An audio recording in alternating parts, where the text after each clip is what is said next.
Well, it's that time of the month again. Besides a bunch of garbage drawings done by yours truly, it's also time for this month's Patreon-funded rapid-fire skin review.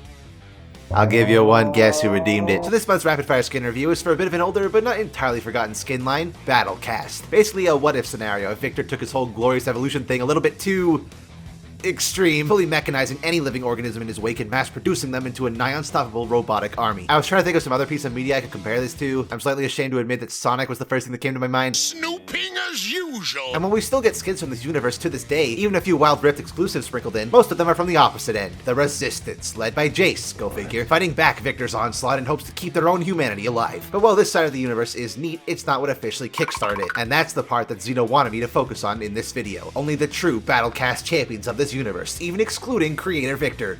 His words, not mine. Skin's still good though. So let's go back in time to a skin line that's been with us since the near beginning, starting with Battlecast Xerath. Now, in all fairness, this skin is ancient. It was designed before the Battlecast universe was even established. It would only really start to evolve with the release of Battlecast Cho'gath and Urgot in 2012 and the eventual full explanation of the universe with creator Victor's release in 2013. But does that excuse how shitty this skin is? No. The Battlecast Xerath unit is supposed to be a human soul contained within a metal body, and the result of that is base Xerath Ruby Chroma. It's an old skin, granted, but it's so basic and so boring it sticks out like a sore thumb amongst the rest of the battle cast. Hopefully in 8 years time, once Xerath gets an ASU, this skin will look decent, but right now, it's a 1 out of 10. Battlecast Urgot. Count yourselves lucky for the things you have, because old Urgot with this skin wasn't that bad actually. At the time it was considered his best skin, mostly because it was the only one that didn't induce acid reflux. But nowadays, with a sizable chunk of certified banger skins, I wouldn't call it his best anymore, but that doesn't stop it from still being great. The old version started the common trend with most Battlecast skins, including unique animations, and this new version is no different. Sporting 2 gun arms instead of 1, with mechanical movements in the walk cycle, and the sound design really selling the idea that this is a mechanical tank to be feared. The design of the mask is a little goofy, but most Battlecast skins share this trait. 9 out of 10. Battlecast Prime Cho'gath. Cho'gath's second legendary skin, and yes, despite the fact that Gentleman Cho is literally base Cho'gath with a suit and tie and the accent of the demons, it's still technically a legendary skin. Technically having 2 legendary skins is probably why Riot doesn't want to rework it. But as for his real legendary skin, I'm just gonna say it, this skin is paid to lose. You look smaller than base Cho'gath, the new animations make his slow ass abilities even more obvious, and for some goddamn reason, some of his animations are shared with his base version. I do think that this skin is kinda creative. But for something that's supposed to be the prime unit, the gold standard of Battlecast shock troopers, I don't really get that impression. I do like the catchy music on his dance though.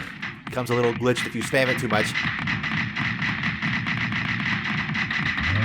Back in 2012, this skin was a big deal, but in the modern day, it's a 6 out of 10. Battlecast Vel'koz. The next 3 units of the Battlecast army were actually all teased to us in Victor's splash art. There's Skarner's harpoon, Kog'maw's head, and what can only be assumed is an early version of Vel'koz. An airborne data collection unit, basically doing the same thing normal Vel'koz does, learning via disintegration. The sound design of the skin is what always brought it together for me, because honestly, kind of boring. And don't get me wrong, reference-based skins can be really cool. Monster Tailors in Arcade are fantastic for the most part, with great throwbacks to existing IPs without being a blatant ripoff. You can probably see where I'm going with this point. In nearly any situation, I'd pick Black Frost or Arclight over this, but it's not horrible. 6 out of 10. Battlecast Kog'maw. Uh-oh, bias alert. As you fellas may know, Kog'maw, despite his many flaws, is still one of my favorite champions. And the creativity of his skins is a large reason for that. Battlecast Kog is such a fun design, utilizing every aspect of his kit and including brand new animations to really sell that he's an artillery robot. Autos and Q come from the mouth cannon, enhanced autos from the flame spitter on his right arm, E from the sludge cannon on his left, and the ult from the artillery ballista on his head. It's the attention to detail and the extra animations that really bring this skin to life, and I love it for that. Well, I can't give this a 10 because of, well, you know. Battlecast Kog is still a 9.5 out of 10. Hey Nikki, where's Skarner video? Hey Nikki boy, where's the Skarner video? Skarner video? Where's Skarner video? Shut up!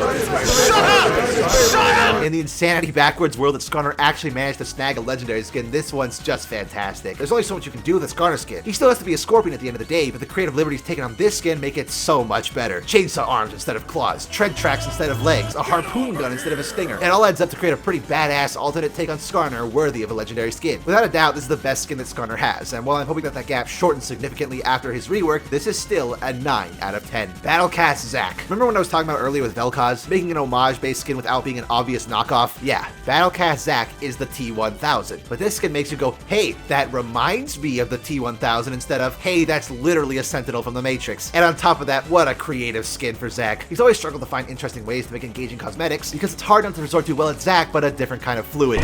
But a shape-shifting, nigh-unstoppable liquid metal battle bot is such a cool direction for a Zac skin to go. It's not too outlandish like giving him hard metal gauntlets, or too basic like literally turning him purple.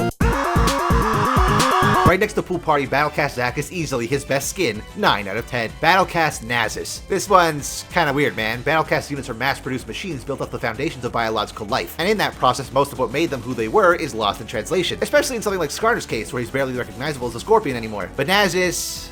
What the dog do? Not only that, this skin is the only modern Battlecast skin besides Zac, for obvious reasons, that doesn't have unique animations. But because of this, Battlecast Nasus just feels lifeless. This could have been any other robotic skin line and the impact would have been all the same. I don't know why anyone would purchase this skin when Space Groove is right there. 4 out of 10. Overall, I give the Battlecast units a 7 out of 10. The highs are very high, but the lows are also pretty low. But those are my thoughts. What do you fellas think of Battlecast? Does this old thematic hold some of your favorites? Or are you impartial to this one of 7 billion robot skin lines we already have at our disposal? Be sure to let me know down in the comments. Unfortunately, I'm heading back to university soon. So while I can't promise weekly videos will continue, I've loved doing them, and I'll do my very best to keep it going for as long as I can. Till next time, fellas, take care, stay safe, and I'll see you in the next video.